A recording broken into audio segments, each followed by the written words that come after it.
Good afternoon and welcome to the Gray Matter, where we discuss more than just the hot topics and headlines of the day from a black man's perspective. We appreciate that as a community, we are not a monolith, and every subject deserves to be explored with nuance, giving a view from all sides of the culture. So we're here to bring that to you every week with a little bit of fun, class, and some nuance. Our panel consists of three guys that are nothing alike, and you'll soon find out just how much we love each other in spite of our sometimes very big differences. I'm Billy Craig, and I'm coming to you on location this week from Louisville, Kentucky. And I'm joined as always by my partners in this circle of life, Timon, who I believe is all the way out in Eugene, Oregon somewhere, and Pumbaa, who knows where he is. I guess he'll tell us. I've been wondering where he's been all week. So, um, gentlemen, how you doing today? Doing well. About yourself? I am. I'm glad I got an actual full night's sleep. It's first time in a few days. Been doing a lot of moving around and preparation even before we move. So glad to be here in Kentucky, hanging out with the in-laws.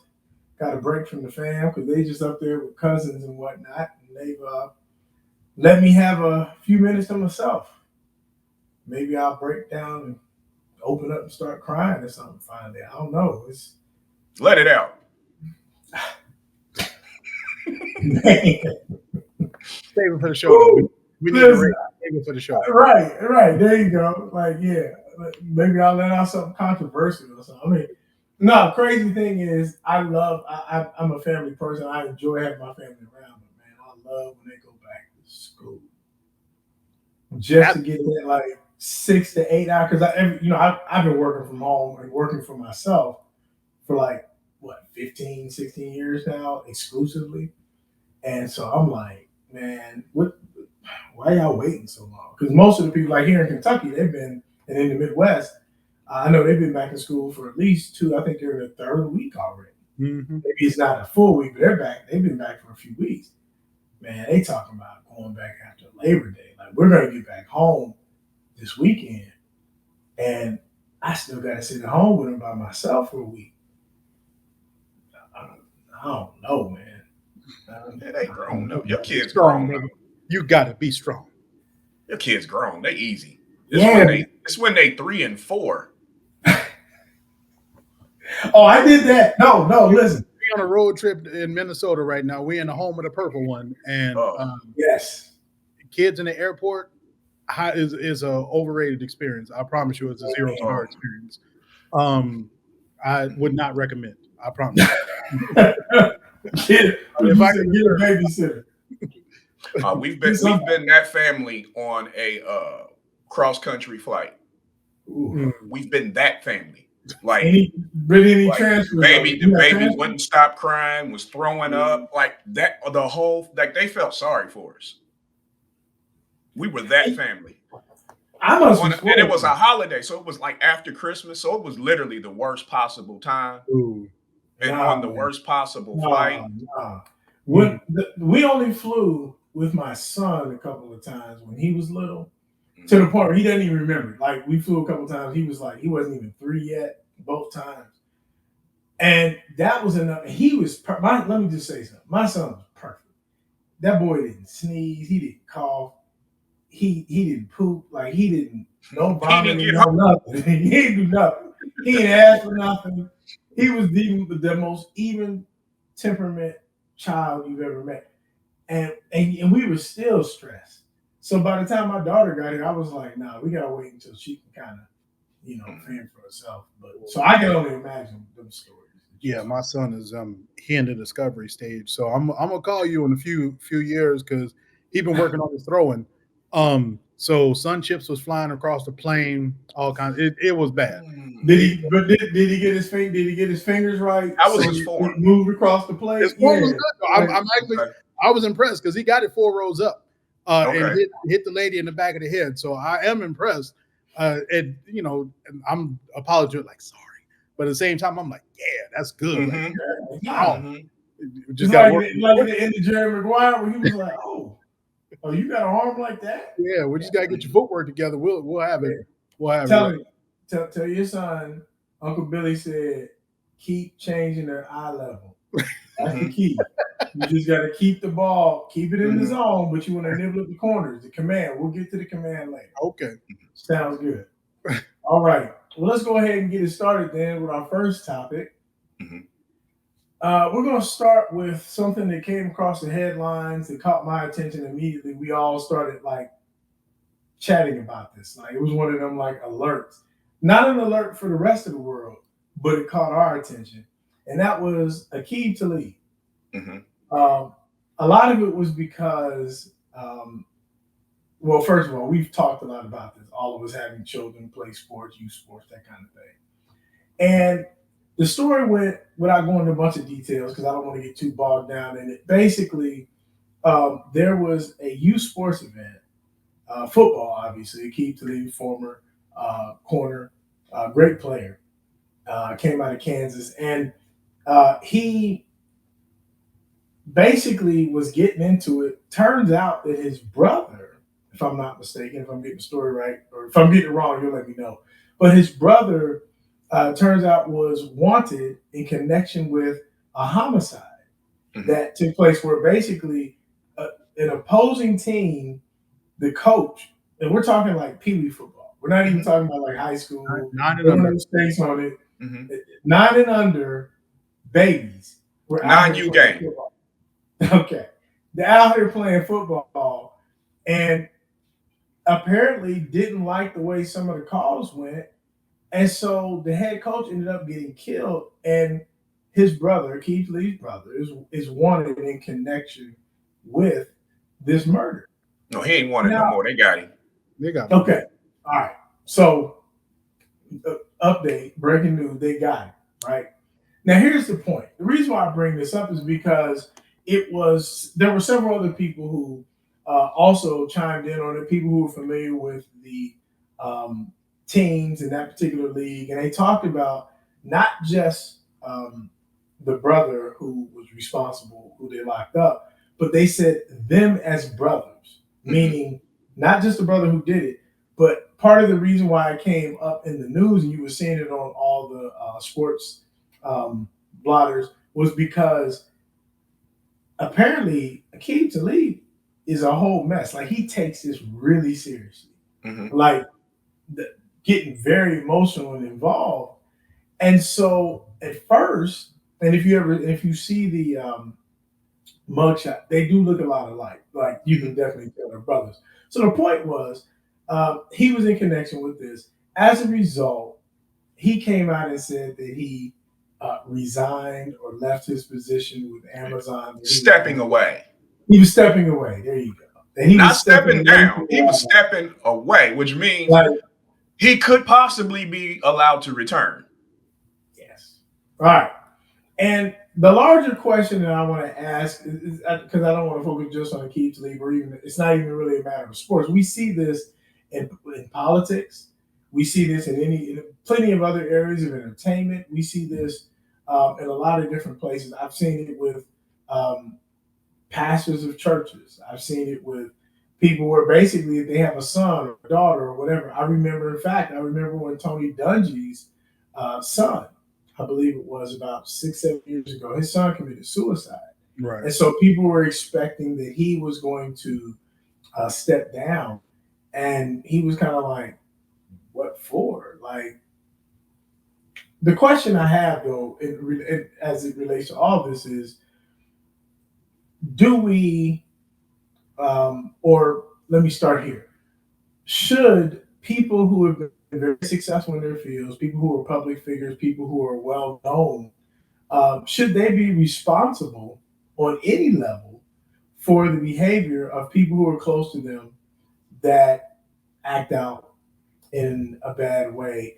And maybe a better question or a follow-up to that would be, should we have to be reprimanded or fired or be held accountable at all from our jobs and places of employment, our occupations, as a result of what people who we are connected to and people that we know have done? Andre, you look like somebody that has family that does objectionable things from time to time. Why don't you tell us what you think? All right. So I'm gonna start off with, because I know we're not focusing on Akeem Talib in this, but I am at least gonna put a button on the story. So no, he needs some time. So the reports are he started a fight. So his brother just finished the fight. So but y'all said football game. I do want to emphasize one thing, it was a scrimmage.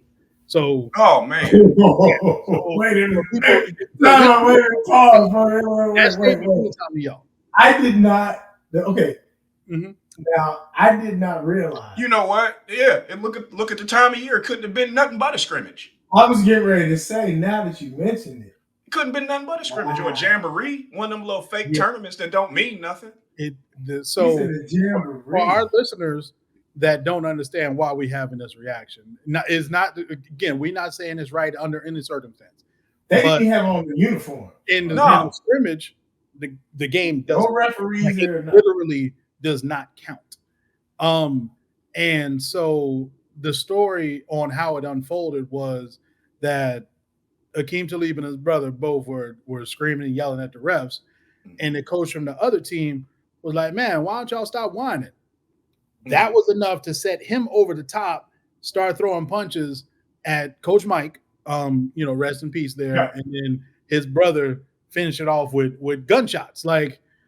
And so that I just wanted to put that there. So, and the only reason I'm using that caveat is because for this instance, Akeem Talib deserves whatever he gets as well, because you started a fight that ended up with somebody being murdered. So I don't think they just ain't gonna let that slide. He definitely need to lawyer up at the very least for all the civil suits coming his way. At the very least, they're gonna get it. He played like what, 80? Yeah. He's very well done. And they about to take a chunk out of him. Yeah, and his brother played in the league too, but we all understand in life. The more famous one is going to get the headline. So this is how this became an Akeem Talib thing. But same reason, Simone Biles' brother got arrested, and it turned into Simone Biles' brother got arrested. And they never. I don't think they ever mentioned his name. They're gonna go right whoever the famous one is. Nicki Minaj's brother. Right. I don't even know what his name is. In fact, I don't even know what her real name is. Her government name. I don't even know what her government name is, but I know. I know it. It's hard to pronounce because it's got like 5 syllables. That's the reason why they short. I'm just being serious. Yeah. But I don't, on a granular level, this ain't G Money and Nino. I'm not my brother's keeper on most of these instances. Because I feel like once you reach a certain level of grownness, you are responsible for your actions. Now, but this is where it becomes important on whether you separate. Everybody can't go on your ride. So, if you continue to roll with that person, now you are semi-culpable just from the standpoint that you haven't distanced yourself away from them. Now, if you have separated yourself, if you pull the Aaron Rodgers' whole family can commit murders, and Aaron Rodgers is literally not culpable. He'd be like, I ain't talked to them joints in years. Drew Brees was like that. Drew Brees was like, I don't know what my mama doing. Yeah, so I gave him some money and we don't even talk. Yeah, I get it. So I feel like if you Brian Gumbel, yes. So if you in those situations where you finally got something and you have people who you can, because we all got warning signs. We all know the cousins, we got the brothers, we got the warning signs of who gonna mess it up for me. It's why we ask who all over there. Right? Yes. Literally. So yeah, so a long story short for that, I don't think I'm responsible just because I've distanced myself away from my circle is real small, and my circle involves y'all. I know y'all ain't gonna do nothing that's gonna put this show at risk or put me at risk. So other than us making offhanded comments that might have mothers of ugly children looking for us, that's about all I got. Or gay rock people. Or gay rock or gay rock people. They might be looking for us too. So. You're still getting them comments. It's like, look, I'm gonna give y'all that man personal email. Okay? Him and Barney brother. But yeah, I mean that's kind of where I'm at with it. What do you think, Paul? In that instance, yeah, he is definitely responsible. However, like you said, when you get to a certain point, you got to cut loose of certain people who are anchors, right? Yeah. Like you got people. I like to call them balloons or anchors. You either take me up or you take me down. And if you taking me down, I can't be around you. I had a buddy like that when I lived in Florida, and it just got to a point where you couldn't take this cat nowhere because every time you went somewhere, he would get in a fight with somebody important. Like, bro, what is you doing? Chill.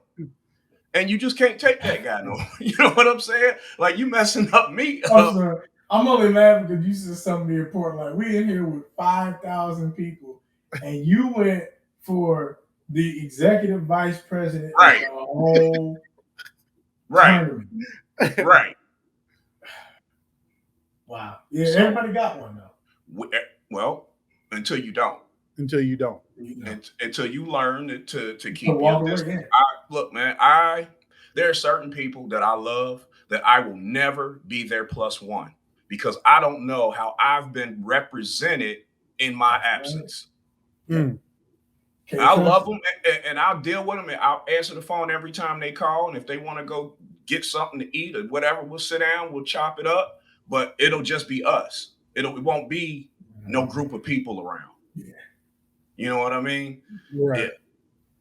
But as far as Talib, man, you know, and I'm gonna keep Talib fan because I'm a proponent of, you know, ignorance, especially out of my football players. I like my football players ignorant and violent. Right on the edge. All the time. And until the ball is snapped, then I need you to get right up on, like, go ahead and get over there. Right. So, you know, and it's just hard to watch him wipe out like this. I wonder, and I thought about this. This was years ago because this isn't just about like athletes. We see it with politicians. We see it with any walk of life. I remember very vividly, and I want to say it was about 6 or 7 years ago. I don't remember exactly when it was, but I remember when Lawrence Fishburne's, the famous actor, I remember when his daughter came out and decided, I want to say her name was like Savannah. I don't know if that was a stage name. I don't know nothing about it other than she came out and decided she wanted to be a porn star, and everybody thought it was going to shut down his career. And he was like, I think he put out like a little short statement, was like, look, man, my daughter's grown, and I did what I could, and whatever issues we've had within the family, I ain't got nothing to do with this decision, and that's on her. Mm-hmm. She had a lot of angst and anger towards him. I also remember when Tony Dungy, and it was around that same time, maybe a little bit after, but I remember when it came out about his son committing suicide. He had some mental health issues and things like that, so he committed suicide. And he made a couple of comments about it. He talked about it privately, and he also, I think, mentioned it in one of his books. But people were thinking that maybe he was going to fade into the distance and step back. At the time, he was still coaching, but after that, he went to NBC.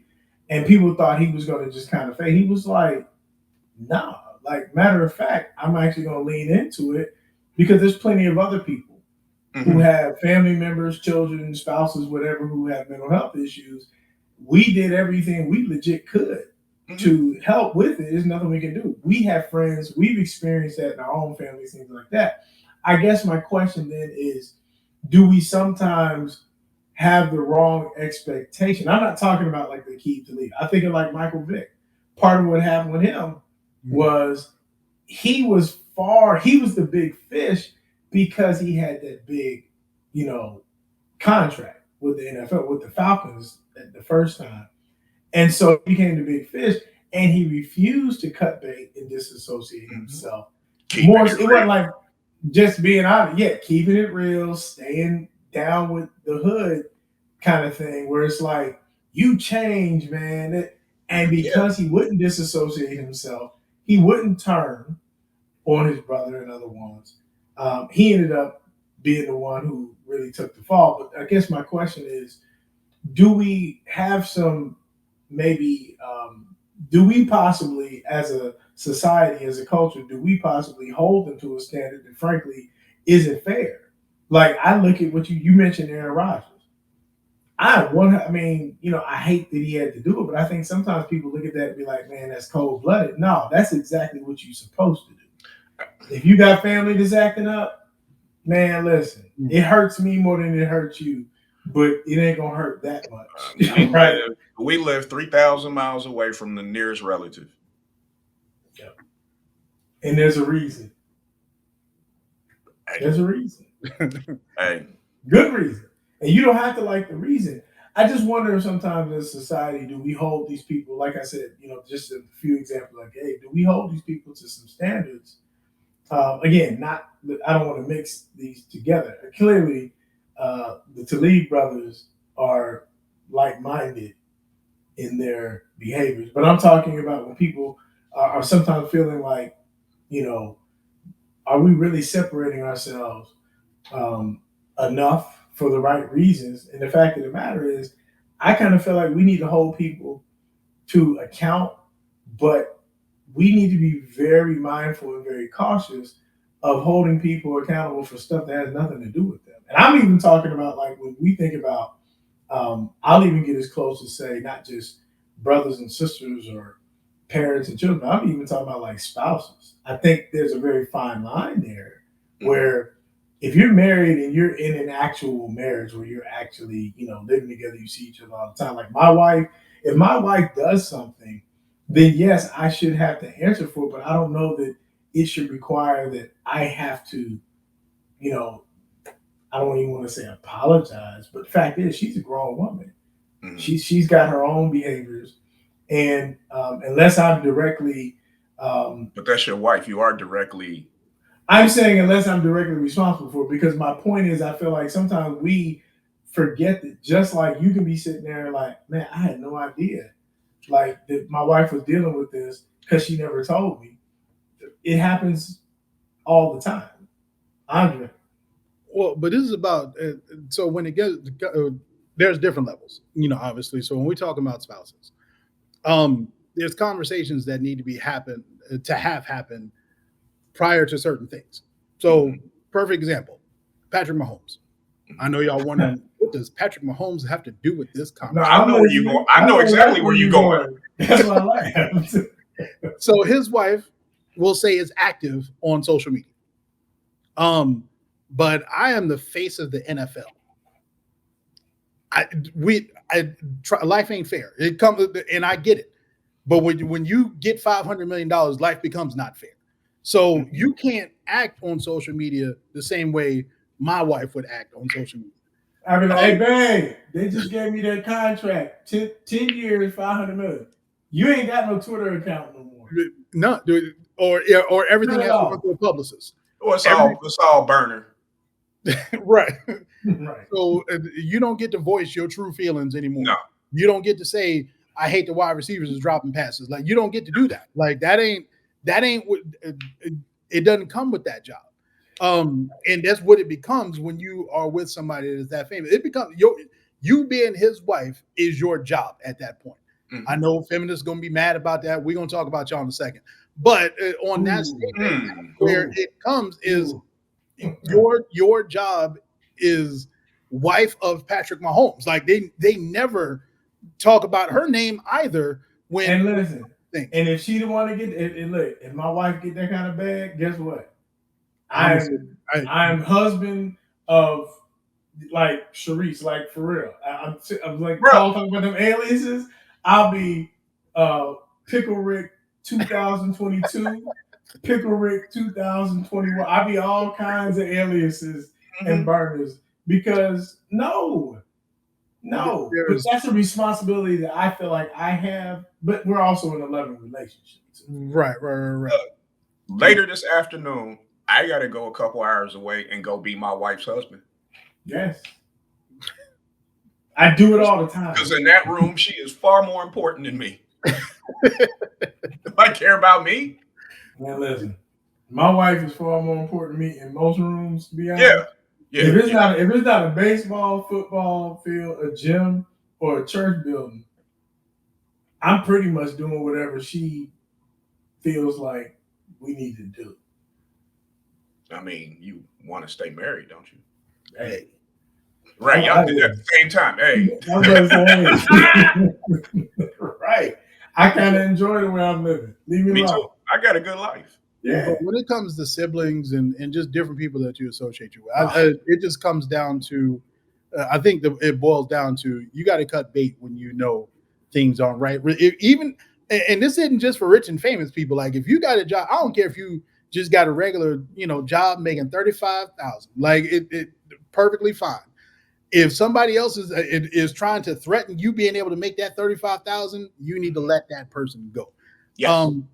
And that's just what it is. Like for last example I give, next year, taking a trip to Greece. And we started asking people, hey, y'all want to go this? And people were like, hey, I didn't get an invite.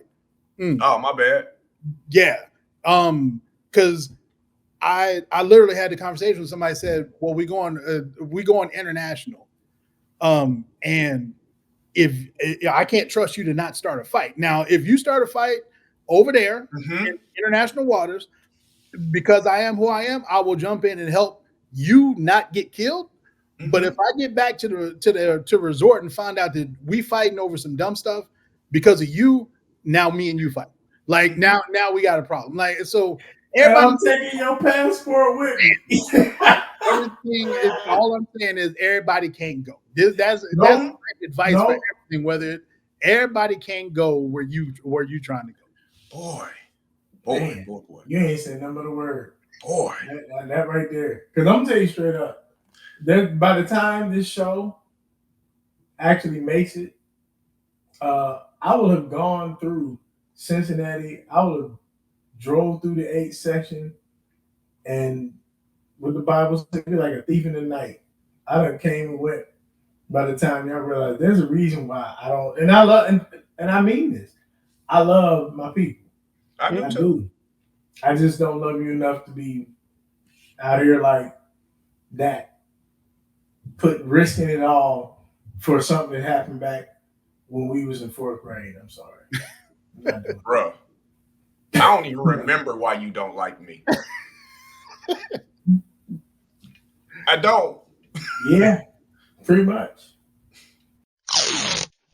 Well then, speaking of the comment section that's about to fill up because Andre want to be mad and pick fights, we're going to talk about women. Women and the way that there's a reason why hair stores stay open and lashes and Spanx are a thing. They exist for a reason. I'm not saying that they're the only people who are consumers, but I'm saying women are definitely. There's a reason why Dave Chappelle, remember that from Nutty Professor, women be shopping, right? Women are definitely willing to be consumers. My Amazon account says so. That being said, there's been a really big topic, and I saw this article. It talked about, and it was interesting the way it broke it down. I'm a numbers person, right? I'm a numbers and words person because I feel like it gives context to the conversations that sometimes we overlook.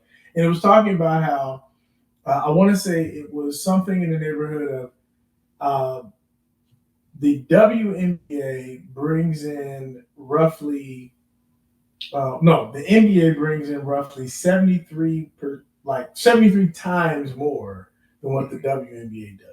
I want to say it was like 73% or 73 times, excuse me.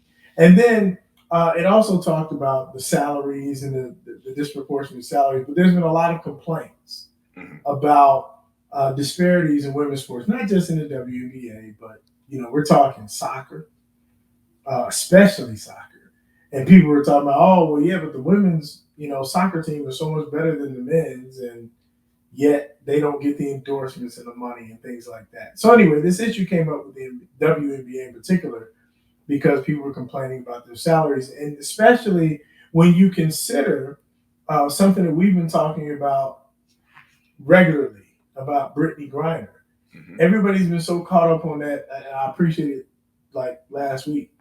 Paul brought out the vial. It literally shows that like tablespoon of what now has her looking at 9+ years in a Russian prison.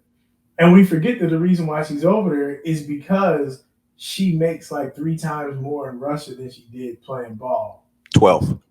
Excuse me. Thank you for the number. 12 times more. So actually, that's her real job, right? Right. She got fired while she was working her real job. She got put in jail while she was working her real job. We know her because she's an American athlete, but the fact is, she was over there making real money because we don't necessarily invest and support women's sports in this country the way that they do overseas, like in Europe.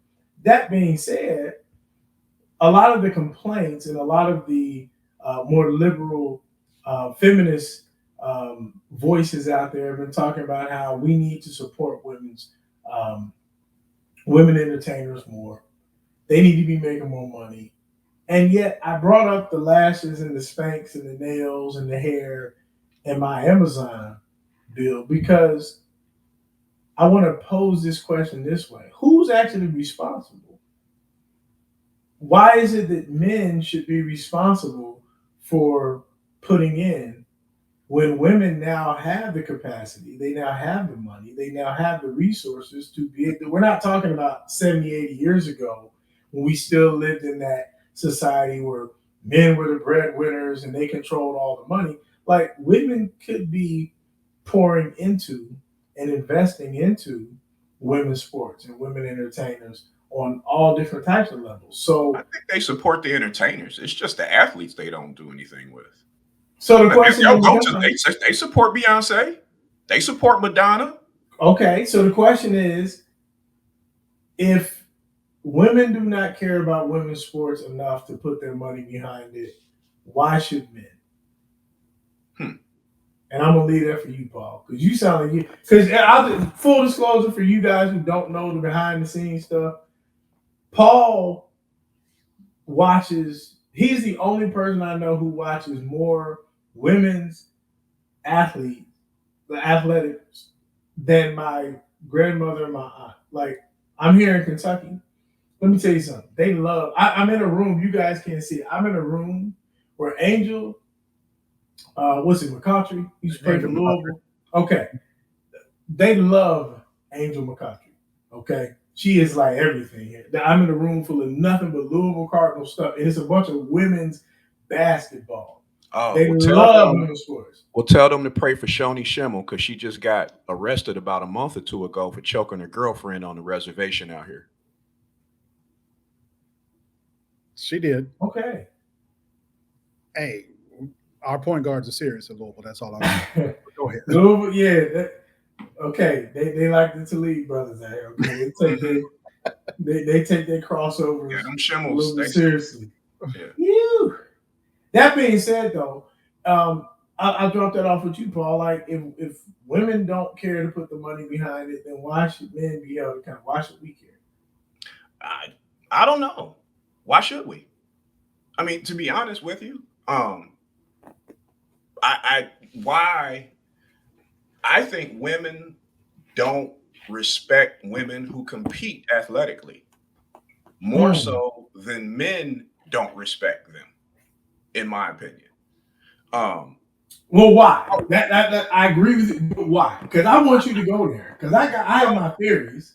I want you to go there. Why don't you think they do? My wife and I have had a conversation about this, and she says at around 8, you pick subconsciously what type of girl you're gonna be. You're gonna be. Yep. You're gonna be a girly girl, or you're gonna be a tomboy, or whatever the hell whatever that is, you pick. And it's like they, for whatever reason, they draw a line in the sand. I don't understand it myself. I don't understand why you wouldn't want to run and jump. It's fun. You know what? Real talk. Like, I don't understand why. Yeah, I miss running and jumping. What are you talking about? Right. The only reason I don't do it now is because it hurts. Exactly. You know, and the feeling, the high you get from competing is something I wish everybody could feel. Yep. So when I see people thoroughly enjoying themselves, really getting after it, I love it. Kids, boys, girls, men, women, I love it. You know what I mean? It's why I love watching the soccer, the women's soccer team. I don't like soccer. I watch those girls play though. You know what I'm saying? I love hoop. I love women's hoop. It's a different game than men's hoop. Totally different. Yeah. It's a different game. Almost almost not the same sport. Yeah. Yeah. I think that if women want more pay in women's sports, women are going to have to support it. That means that, the stands are full at the men's game. So it's not just men there. They support the men that compete. Why don't you support the women that compete? And why are you looking for subsidies? There you go. Subsidies to when you're demanding and establishing independence. Yeah. You're literally asking for me to supplement you, but you're like telling me, like you're doing it with your finger in my face, telling me what I better do in the interest of fairness. When the fact of the matter is, like, that's not equality. No. Because you're still dependent. Right. What say you, Andre? You seem to know a lot about women sports and women being choked out. And this is right in your wheelhouse, right? I'm a sports person, so I get it. Now I'm gonna start this conversation with if you can't stand not being offended, don't listen to Bill Burr's comments about the WNBA and women. Now, if you want a dose of reality, check him out because he's 100%. He's 100% legit with this. But so I've told my nieces and my oldest daughter, who's now 13, this in life, that if you would like to be with a significant other, want to find a mate, you have to start doing things that those mates like to do. Mm-hmm. Men like sports, men like video games, men like movies, and so stuff like that. So I'm like, so you need to, I ain't saying you got to pick all three, but if you develop some familiarity with it, at least develop some familiarity so that you have something to talk about. Because men, we real simple, but if you don't mess with sports at all, me and you gonna have a hard time communicating because that's where some of my life is revolving around. So, I know I took a road somewhere, but I promise I'm coming back. So, this road comes to, like Paul said, when you go to Bengals games or Eagles games or whatever, them stands ain't all men. Like it's not 90-10 men to women. Like women are going to those games just as much. And some of that started because they were doing this because this is what they found men to attract. Right. So men don't have to watch women's sports. Like they don't. So it is going to take them as women to take the initiative to do this, even though that's not what's going to get them a man. They still have to do this and buck the trend because right now, like the NBA games are probably 60-40, men versus women. Women are at the NBA. And so I know you said it was a different sport, but the fundamental rules are still the same. Well, yeah. It really makes no sense why women won't go to a WNBA game other than the fact that they just don't want to go to a WNBA game. It's not right. It's like, way cheaper. It's way cheaper. And you get a better fan experience because you're sitting closer because the arenas aren't as big. There is more interactive. In the WNBA, the players are more accessible because they can actually hear you. They can actually hear you, and they're not as famous, to a degree. So you actually have a better opportunity. You have a way better opportunity to meet Andrew McCautry than you do LeBron James. Yes. LeBron James don't want to meet you. That's right. Sue Bird is glad that you showed up. Thank you for showing up. You know what I'm saying? And meant it when she told you that. Right. So when we're looking at that, like, it's not the fact that men need to do anything. Like, this is literally 100% on women? Can men do a better job of saying, hey, I'll give it a chance? Cool. All right. But again, this gets back to our conversation about single life and loneliness. If women start watching sports, guess who's some of going? these men are going to start migrating over. Like, well, this is what the ladies like, so let me at least give it a shot. I didn't down to the WNBA game. There's some broads down there, cuz. I didn't watch women's soccer until my niece became a soccer player for Mississippi State. Like, and so it's not. I mean, it's a wonderful sport. Now I watch it during the Olympics. I watch it at the big times, but I don't. It's not an everyday kind of occurrence. But now it's like, it's kind of dope. Like to sit down and watch. But most men aren't open minded enough to even give that a chance, because if there's an opportunity to watch reruns of an old college football game versus a new soccer game, guess what? The Alabama Florida 1993 Sugar Bowl or right. is going to win out. So it is definitely going to take women to have to push this movement. Like there's no other way around it. I'll take it a step further. I didn't know Mississippi State had a women's soccer team until Andre started telling me about his niece who's at Mississippi State. Right. And then I happened to just like pick up on it, just tacitly kind of following it, because I'm like, oh, okay, that's right. Something was playing in my head. But I hear it's interesting. My wife, she will, to your point about the whole, like, you kind of have to do it because women, they kind of pick up on it because they know that's the interest of other men, men in their life, their significant other. I think about my wife and how my wife is not a big like football fan. She's not really into sports. But if I mention Bengals to her, the first thing she'll say, she'll be like, well, did they get enough help? Did they get a line so that Joe Burrow don't get sacked all them times? She doesn't get caught up in the news. She's not watching NFL, Red Zone. She's not looking at the Sunday shows. She's not watching Countdown. She ain't doing, Good Morning Football, none of that. But she's familiar enough with it because of my connection to it. Same thing with baseball. I remember years ago, I was dating somebody, and she was just like, is Griffey going to come to the Reds? Well, that was because that was a conversation that she knew that I was having with other players back when he was still with the Mariners back in the 90s. Now, what's interesting, though, I'm kind of with Paul on this, though. And this is the part where, well, pretty much any time I'm kind of in line with Paul, it's about to be some foolishness.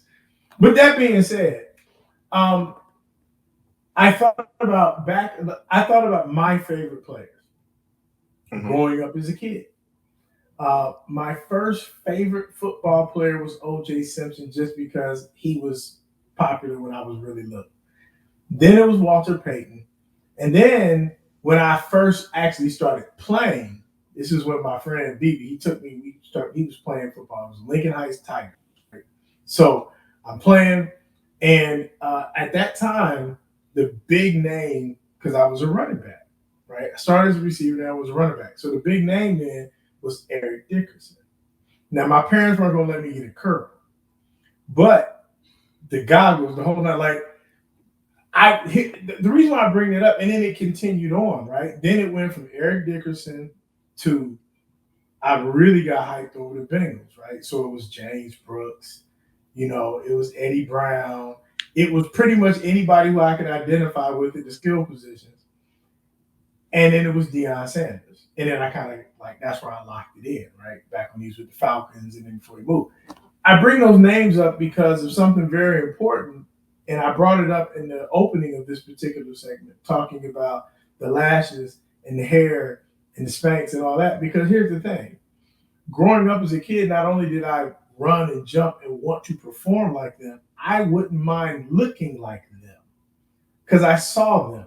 I would see them in, when they were doing the interviews after the game. And it wasn't just a matter of I want to run and jump.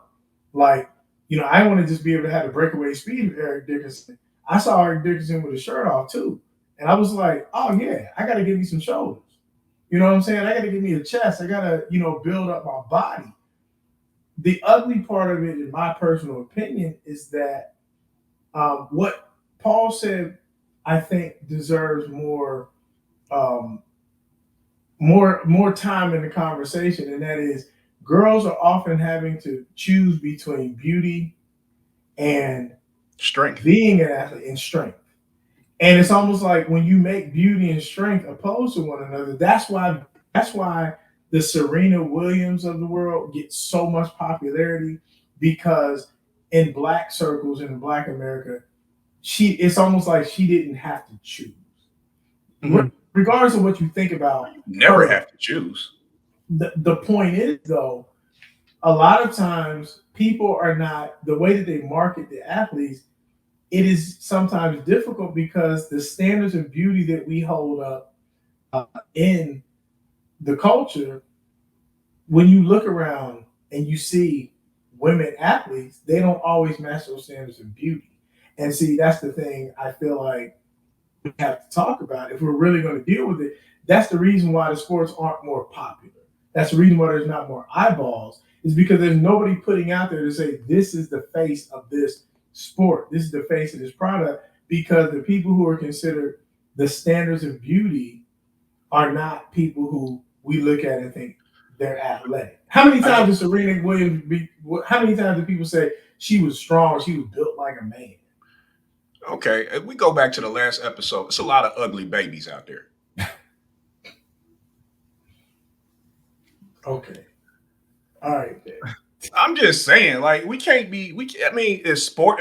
They don't want to go to sports because those girls aren't quote unquote beautiful. That's why they don't want to go watch basketball. No, I'm only saying that's why. I'm only saying that's why parents are not pushing their children to that, because subconsciously they're basically saying no. Basically, what they're saying is go choose to be beautiful rather than choosing to be a competitor, and they really shouldn't be. Like, you can't choose to be beautiful. That ain't up to you. Nobody chooses to be beautiful. You can just look the best you can with what right. God but that's not up to you. But what I'm saying is, I'm sorry, Andrew. But what I'm saying is, I'll say it like this. I'll just be blunt with you. I personally don't find Serena Williams to be that aesthetically pleasing and attractive, but I can appreciate the fact that the way that she was marketed, the way that she takes care of herself, I don't find her to be unattractive. I don't look at her and feel like, oh, well, she chose one or the other. I'm only saying that there are very few female athletes who get to be one or the other.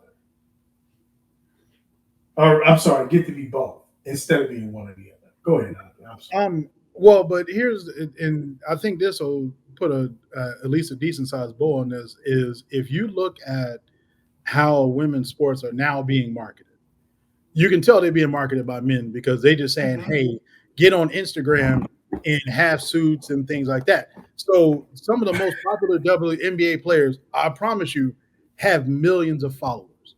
More than half of them are men. Still not watching the games.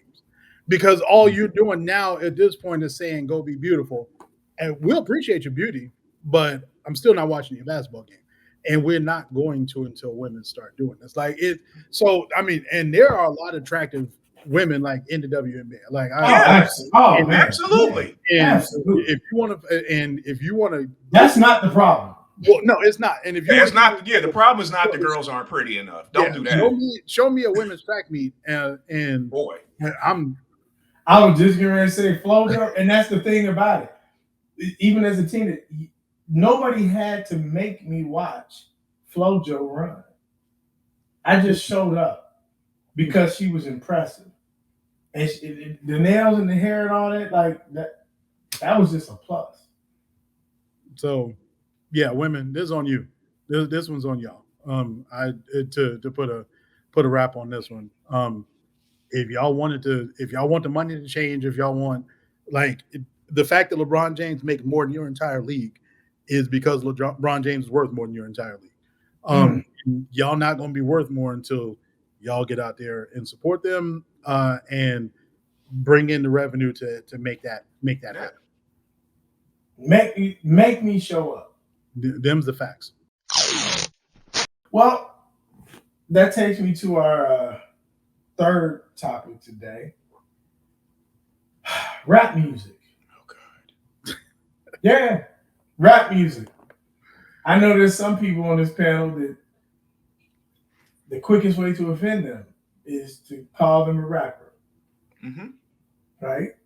I ain't saying no names. I'm just saying that there's some of us that rap music, we have a real serious love-hate relationship with it. Mm-hmm. And speaking of that love-hate relationship, one of the things is always the stigma that's always been attached to it, not because it's completely false, but because of the way that it has been presented, the way that it's shaped, is talking about the RICO, right? Talking about the underground, if you want to call it the criminal parts of it, right? This idea that there are certain elements that come part and parcel with hip hop.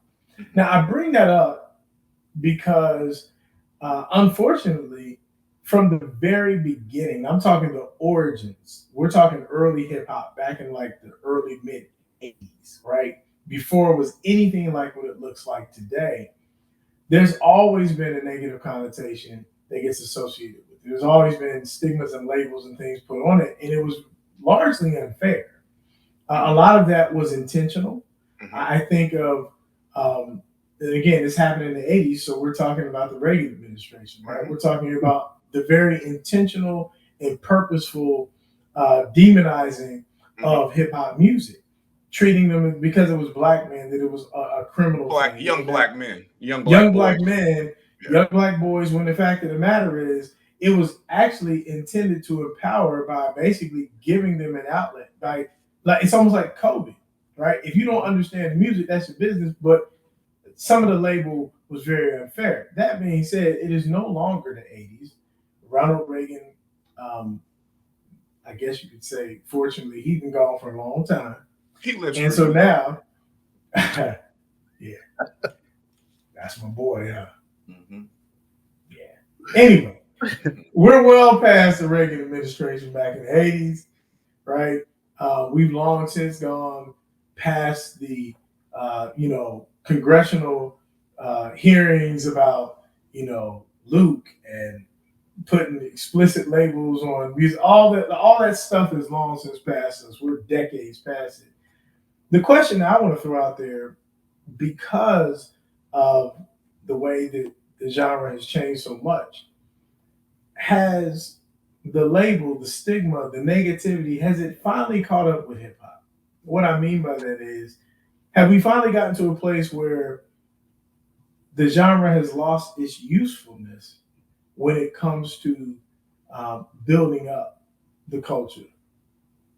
Mm-hmm. And since I'm talking to two people who are familiar with hip hop music, slightly, you have a connection, just a little bit. What say you? Either one of you. Who wants to go first? Go ahead, Paul. Yeah. Wow. I'm gonna be honest. I don't listen to much rap anymore. That used to be the only thing I listened to. I don't listen to much of it anymore. I find myself listening to a lot of the stuff that my mother played when I was a kid. A lot of 70s, 80s R&B, stuff like that. You got Midnight Star on repeat? Not Midnight Star, but definitely Lakeside.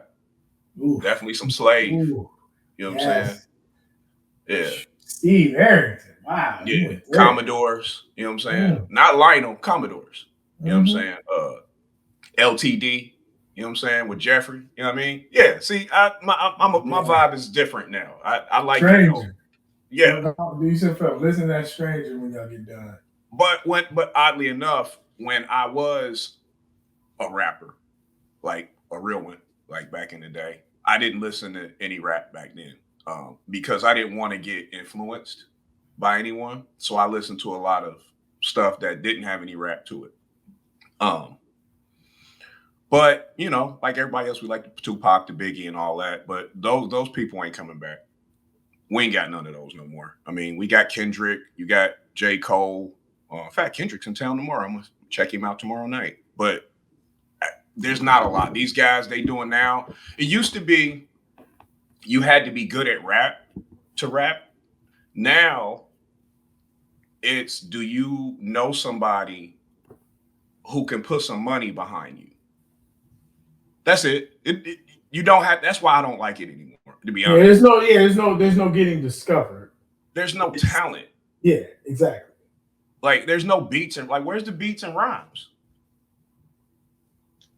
You know, like even when we talk about like let's go back to like those Drake battles, I guess, where it wasn't about who could rap the best. It was about who had more fans. Mm. And anybody who really knows anything about rap knows that Joe Budden washed Drake in that battle. Washed him. Yeah. You know, same with Push. Well, Pusha T. Who cares about Pusha T? I do. He can rap. Yeah. Right? Like, and that's part of it. We had in the group chat. I was saying Eminem got to come outside. Right? Y'all was saying he don't have to. Y'all was saying he don't have to. He has absolutely no incentive to come He ain't relevant. It ain't about relevant. It's about rapping. Who can rap better? And that's not even a part of it anymore. It's about, you know, chains and drugs, man. Jewelry and drugs. And before I throw it over you, Andre, I guess that's part of that's at least part of how I wanted to set it up is that there was, and I understand everybody's not going to be doing some conscious rap. No, that's not what I'm saying. No, not at all. But I'll say it like this. It's interesting because you happen to bring him up, but like I think of, and this is just for me, the last person who was a rapper who I really ever paid any attention to, and it's crazy for me to let this come out of my mouth because I never thought about it this way as it was happening. Last rapper I've even cared about at all was Kanye West. He ain't even a rapper though. That's my point. Like literally, that's the last time I was ever in tune or in touch. It lost me back then. Because I at least felt like Kanye not only had you could argue, you know, I mean, I ain't gonna take him in no battle against nobody necessarily, but the content was something that it still felt familiar to me, to what I grew up with. Mm-hmm. After him, so I kind of feel like it's lost for me. But then again, I'm old, so what say you, Andre? Right. So there's a couple ways, you know, looking at this. So rap music took off, and when it took off, it accidentally took off, meaning it got really, really big, really, really fast, and the machine wasn't ready for it. The machine couldn't figure out how to control how fast. Like that was how NWA ended up, you know. It ended up at the White House and things like that. How Luke ended up with band stickers and all, like, because they didn't expect this little section music to wait. White kids they didn't think white kids would like it. Yeah. That's what it was. The white kids started buying it.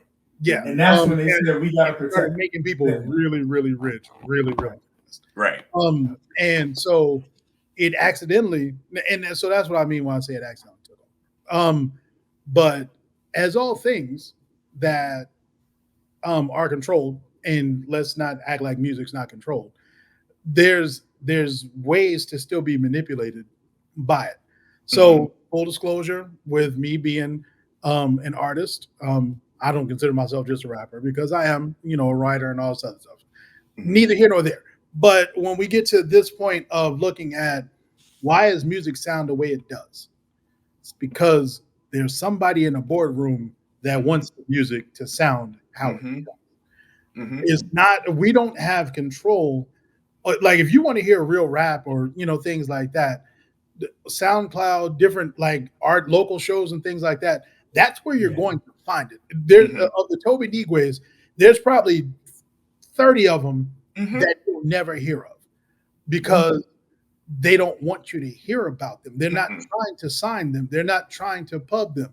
So yes, there's a machine behind it that's saying, okay, it took us this long to catch up, but now that we're here, let's go ahead and flood the streets with drug music. Let's flood the streets. Like right now, the music itself, the Chronic was considered to be completely dangerous at the time that it came out. They talk about weed, but now we look at the Chronic like as nothing. Like if somebody just came out and started like Afro Man, he just made the news because they raided his house. And so when he was talking about because I got high, like that was some unbelievable stuff. But now, like if somebody just came out with weed songs, they'd be like, whatever. Like Snoop could come out with another weed song and they'd be whatever. That's not gonna move the needle. But let me get somebody talking about Oxy and Perks. Y'all, we're gonna pub that. That's where we need to put the money into that. Nobody cares about the weed. We care about the Oxy and Perks. Big Pharma. Society, we need to tear down society with that now. Sipping on system. It was like, okay, now we got something. We got something that's killing them. The whole RICO charges and things like that. We've been talking about. Sean talked about RICO charges in Bad Boy, but now we're paying attention to it because gangs are making real money at this point, and because the machine doesn't have control over you, like just that YouTube presence that like it's bigger than them. Yeah, it's bigger than them. But they figured. But the reason these RICO charges are coming up and all these different things is because this is them taking it back. Like, hey, you can get as big as you want to. You've done your damage to the Black community. Time for you to go to jail now. Congratulations. Your prize for succeeding is a 20-year bid. And people snitching on you. Like I believe you, young thug. So let's go to jail. I believe you that bad. You that gangster? You right. Let's go to jail. Yep. He hadn't changed his content from the time he came out 10 years ago. No. But his usefulness has been served. Yes. And that's all they're waiting for. They're just waiting for the cycle to end. Like, okay, his numbers are starting to dip. He ain't putting out as much content anymore. All right, this is a good time to go ahead. Let's go ahead and wrap it up. Give them 20 years, you're going to serve 12. Yeah. So that's where I think, yes, the usefulness and quote unquote usefulness of rap music to that degree has been played out. Like women and body shaming and like, I promise you, if you just sit here and if one day it would be painful if you just sat here and listened to the radio of every female artist that came out right now and listen to the content of what they're going through and then turn around and look at the Black community and what they're going through. It's not a secret that those two things mirror each other. Absolutely. I was just getting ready to say, because I was watching this, I happened to be up and I was watching on Vice. I don't even know how I found Vice TV, but they were doing. You always find the craziest stories, though, right? You know what I'm saying? And they happened to be talking about the '90s. They were talking about the '90s and the talk awards, and they were talking about Arsenio Hall. And I remember how it was a big deal because he had 2 Live Crew on. And I was thinking about how, like, a lot of people don't realize how much Luther Campbell's influence on hip hop made a big deal because he actually was smart enough to know how to use his money and navigate certain things. But the point was, the reason why I bring it up is I was thinking to myself how in the church world, he was literally like, you had Satan and then Luther Campbell was right there next to him like this. And it was a big deal when he was on Arsenio Hall because they were like, how could you do such a thing? But I was thinking to myself, like, they wouldn't even bleep Luke. They wouldn't even beep him out. They wouldn't even like censor him on the radio. Too short. Like I was thinking, I made this joke one time. I think it was last year, a couple years ago. I was like, Too Short doesn't let his kids listen to Doja Cat. Like, for any reason. The music itself has changed. But when we think about the content of it, it's almost like, it's strange to me because it's like, you talked about the RICO charges. It's almost like they want to get the charges. Like that's how they prove their worth and their credibility somehow. Yo, check this it out. Used to be how many gold chains, how many Benzes, what can I show in the video, how many chicks can I have around me, right. Butt naked in bikinis while we, on the set. And now it's like, now it's, I kind of want the RICO charges because that's how I'm valid or something. Right. It's like, let me call Vlad and tell on myself. Yep. And I told y'all about that dude years ago. I said, I don't even click on dude's stuff because I see what he's doing. Right. And I told people that. And then all of a sudden, people start getting killed and arrested. And they're like, hey, Vlad's a bad guy. You know what, Paul? You did say that. Yeah. But it was only 1,000 times. It was only 1,000 times. Yeah. No, it was 10 years ago, actually. Right. But that's neither here nor there. But I saw something today scrolling, right?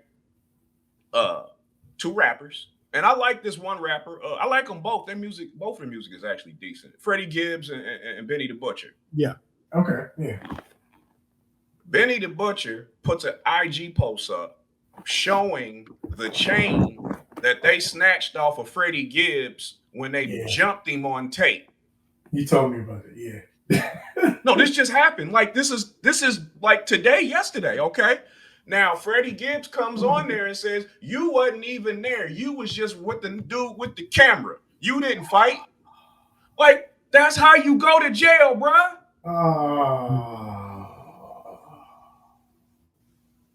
Yeah.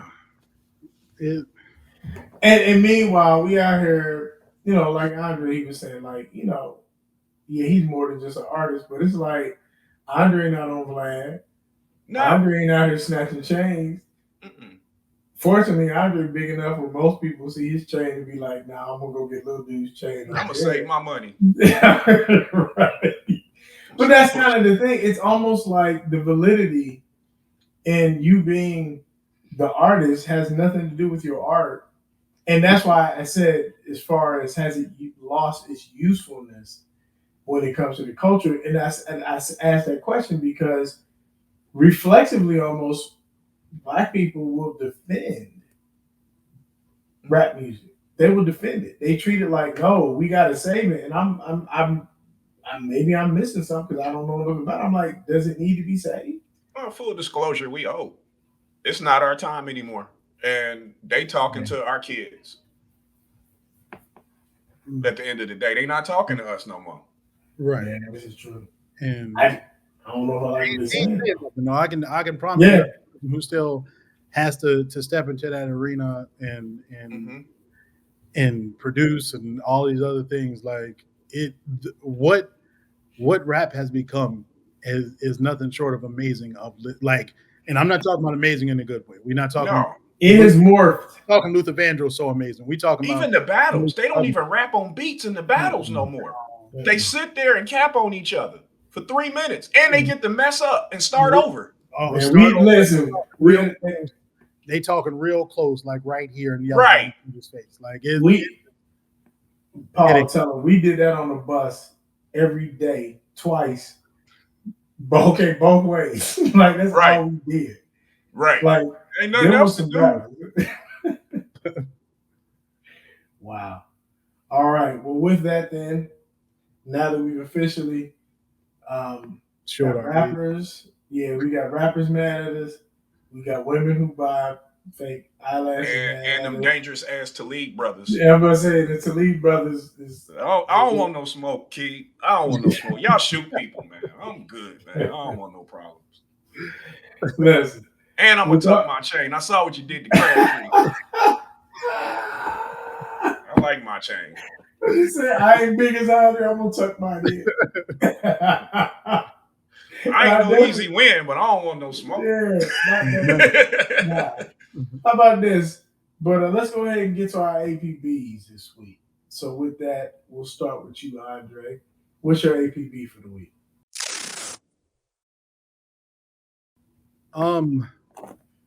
My APB is I know I picked on him earlier in the first few episodes, but I gotta circle back. Joe. Joe, you got on television 2 days ago and talked about this student loan forgiveness and decided to make an announcement. Anybody making under 125 gets $10,000 loan forgiveness. Mm-hmm. But that ain't what you said when you ran. You was talking about wiping away student loans, and you didn't say a portion. You didn't say just a fraction. You had us voting for you because you said all. I'm just looking for campaign promises. Like we well into your second year. We about to re-up and decide whether we're gonna do for the next 4 years pretty soon, starting next year. And you're not really like, okay, you got the COVID thing together. Like I don't even know if you got it together or if we finally got it together. I ain't really figured out what happened with COVID, but monkeypox is coming and all this. But yeah, you're a little light on the campaign promises. Like you're a little light on doing the things that you said you was going to do to get us to vote for you. And I'm not happy about that, Joe. I'm talking directly to you, Joe. Me and you, Joe. Joe, and Daniel Cameron can all have a conversation at this point. Because I'm not happy about the job that any of them doing when it comes to doing what they were hired to do. So I'm not going on a big long lecture about it, but that's my APB is I'm gonna need campaign promises to come through, or we're gonna have to figure out how to get an independent to win the election. Because this is all bad at this point. That's it. Okay, we're gonna have to give Joe his own segment soon. Yeah, because I got some thoughts, and we coming up on the time where I think it's good to dig into that a little bit. What you got, Paul? What's your APB this week? My APB is for a gentleman named Mark Ponder. If you don't know who Mark Ponder is, he received a 60-month sentence for the January 6th stuff when they ran up in there and messed everything up. Here's the interesting thing about Mark Ponder. He's a black man who ran up on the insurrection January 6th. A black man. Could you imagine that? And they gave him the longest sentence of all the people that they prosecuted. So my APB is for all the boys, wherever he is in GP, to introduce themselves, to find Mark Ponder and introduce themselves to him and, make friends. The easy way or the hard way. Hey, you're going to be there for 5 years. Make some friends. Now, does he get... Now, I'm curious. I got questions because prison is heavily segregated. Yes. Oh, yeah. So I'm wondering where he going to eat, like I said, I got a real APB out for, I'm concerned for Buddy. I don't know how he going to get through the next 60 months. Wow. Yep, that's it. We all make choices. Yeah, we all make choices. Mark Ponder. His next choice is jelly or syrup. Wow. Dang. You did that. Okay. Wow. Guess let me. Whew, not that I. Yeah. Well, actually, I kind of do need to lighten the mood. Yeah, that was the heaviest one I think I've ever had. Dang. That is. Y'all, this man. Truth be told, I was still trying to recover from Daniel Cameron a couple weeks ago. Like, right. This is, man. I thought about him all the way up 64 driving up here. Drove right past Frankfurt. Like, I wonder if I see him if I stop at the speedway right quick. No, my APB is really simple. Okay. And I think about this all the time. I drive a lot. I haven't driven nearly as much, frankly, since COVID. But I'm one of them kind of people. Everybody say, "Oh, I'm gonna fly. That's too far." Listen, I have about a 10-hour window. If I can get there in 10 hours by car, I'm probably going to take the car. Only because, and it's not. I don't have like a fear of flying. I fly all the time, but I prefer not to fly because it's just such a hassle as far as getting the ticket scheduled. I got to plan it out weeks and months ahead because I'm not paying you $700 to do a round trip, and I'm not about to do a layover in Grand Rapids. None of that, right? So I drive a lot, and I was trying to teach the kids something, and they literally looked at me like I had three horns growing out my head, like I was crazy. We're driving down the road, and anybody who was young, I'm gonna lean over so you can see this. We used to do this thing where it's like you drive past the truck and you do like this, right? And they honk back. Man, I've tried this several times. I've had between Delaware and Kentucky, like I said, it's about a 10-hour trip, give or take. I've tried this several trucks, and they just looked at me like, "What are you doing?" One person thought I was flicking them off. I was like, "Man, I just want you to honk my horn for my kids in the back seat, like they right here." So my APB is very simple. If you over the road truck driving, I'm gonna need you to know what this is. Where y'all at? Okay, I'm not flexing my biceps. I just want my APB is for anybody who's over the road truck driving. I need you to bring back honking your horn. And I need the people on the road to not get offended when he does honk the horn. He's not honking at you. He honking because I got kids in the back. It's summertime. This is what people do. Like, are we that far gone? Am I that old? Yep. Does nobody remember that? I remember it. I just want you to honk your horn, bro. Because my kids still, I haven't thought about doing it since I was probably 8, though. Okay, so 40 years ago. That's not the point. I'm just saying, like, don't kids want to hear the okay, fine. Forget the kid. I want you to honk. Do it for me. Okay? So my APB is for truck drivers to honk your horn when I give you the horn symbol. I know your horn ain't even up there no more. All my truck driving friends out there, all my buddies, like one of my best friends, Dusty, he drives. For Billy. I know. My man Keen. I know Keenan West. I know you out there. Keen Logistics. Shout out. Honk your horn for the kids, man. Oh. Okay, Shalik. I know you drive. This is a friend of mine. Her name is Shalik, right? Good, like you in Pennsylvania. So honk your horn when you see him do it. Okay, that's my APB, man. Honk for the kids and me. Right. Honk for Billy. He don't care about the kids. It's all about all for somebody. Man. Anyway. We still got one more APB. Yeah. It's getting crucial at this time, but it's getting harder and harder every week too. And man, every week is getting harder and harder. Boy. Progress is slow. Dennis Rodman said he was going, and he said he ain't going. It is a lot going on, but still sending out an APB for Brittany Griner. And just, man, it's a sad, thing to sit here and think about somebody being in jail for 9 years over that, over a teaspoon. Just part of a political game and a pissing contest is really all this is.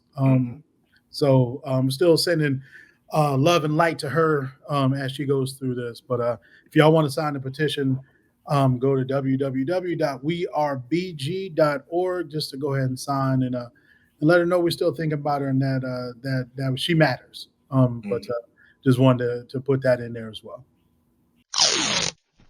Well, everybody, that's it. That's what we got for you this week. Thank you for dropping in and taking some time to listen. And we invite you to always leave comments, email us in questions if you have a topic that you want us to cover. We'd love to hear from you. We thank you so much for your support and taking the time to join us each week. We hope to be back next week and bring you something fresh, something interesting. And as always, be blessed. Yeah, like and share, subscribe, do all those things. Quick shout out to Sharice for knowing that the Bengals offensive line is still trash, and that Joe's life is still in danger. Even if she doesn't watch sports, she know enough to know Joe's life is in danger. Leave my wife out of this, bro. Leave her alone. We got some football specials coming because that's who we are. So be on the lookout for those as well. Absolutely. Y'all, peace and love. All right. Take care.